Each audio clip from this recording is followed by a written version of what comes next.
நமஸ்காரம். நான் ஆஸ்ட்ரோ அமிர்தா பேசுகிறேன். இன்றைக்கி நாம் பார்க்க போகிற விவரம் எதை பற்றியது என்றால் கிரக தொடர்புடைய கேள்வியையும் பதிலையும் தான். இந்த கிரக தொடர்புடைய கேள்வி என்னவென்றால், குலதெய்வத்தை தவிர மற்ற தெய்வங்களை வணங்காமல் இருக்கலாமா? குலதெய்வத்தை தவிர மற்ற தெய்வங்களை வணங்காமல் இருக்கலாமா என்பது பற்றி தான் இந்த அதாவது கேள்வியில் இடம்பெற்றிருக்கும் கிரகங்களை முதலில் பார்ப்போம்.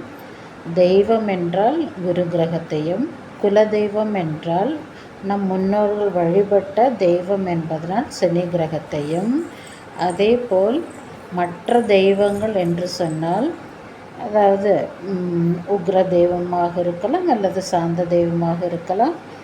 மற்ற தெய்வங்களை பற்றி சொல்லும் பொழுது இரண்டு விதமான தெய்வங்கள் வருகிறது. அதனால் இரட்டை கிரகமான புதன் கிரகத்தையும் நாம் அதில் அதாவது கிரகமாக ஏற்றுக்கொள்ளலாம். அப்பொழுது இந்த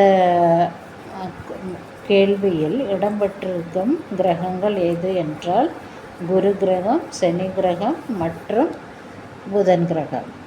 இப்பொழுது பதிலை பார்ப்போம். அதாவது குலதெய்வத்தை வழிபடுவது நம்முடைய வம்சத்தை வழி வழியாக காப்பதற்காகத்தான். நம் முன்னோர்கள் வழி வழியாக தொடர்ந்து வழிபட்டு வரும் தெய்வத்தை நாமும் வழிபடும் பொழுது நம்முடைய குடும்பம், நம்முடைய அதாவது நம் பின்னால் வரும் வம்சத்தில் வரும் நம்முடைய அடுத்த தலைமுறைக்கான புண்ணியத்தை நாம் தேடி வைத்து கொள்ளலாம். அதே போல் நம்முடைய அடுத்த தலைமுறையும் நாமும் சரி நன்றாக இருப்போம் நம்முடைய குலதெய்வத்தை வழிபடும் பொழுது. அதுதான் சனி கிரகமான பிதுர் கிரகமான நல்ல குலதெய்வத்தினுடைய அனுகிரகம். அப்படி நம்மளுக்கு குலதெய்வத்தின் அனுகிரகம் கிடைக்கும் பொழுது நாமும் சரி நமது அடுத்த பரம்பரையும் சரி நல்ல வழியில் நல்ல செழிப்பாக வாழ்ந்து கொண்டிருக்கலாம். இது குலதெய்வத்தை வழிபடுவதனால் ஏற்படும் நன்மை. அதே சமயத்தில் மற்ற தெய்வத்தை வழிபடலாமா?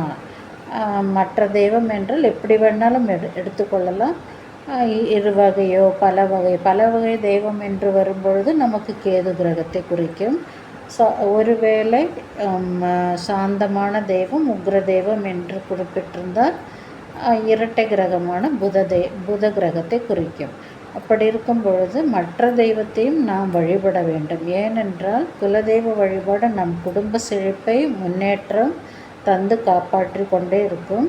அதே சமயத்தில் மற்ற தெய்வத்தை நாம் வழிபடும் பொழுது நமக்கு இப்பிறவியில் நாம் எடுத்த பிறவியில் நல்ல புண்ணியத்தை தேடிக்கொள்ளலாம். எனவேதான் பிற தெய்வ வழிபாடு இப்பிறவிக்கு புண்ணியத்தை தருவது என்று முன்னோர்கள் சொல்லி வைத்திருக்கிறார்கள்.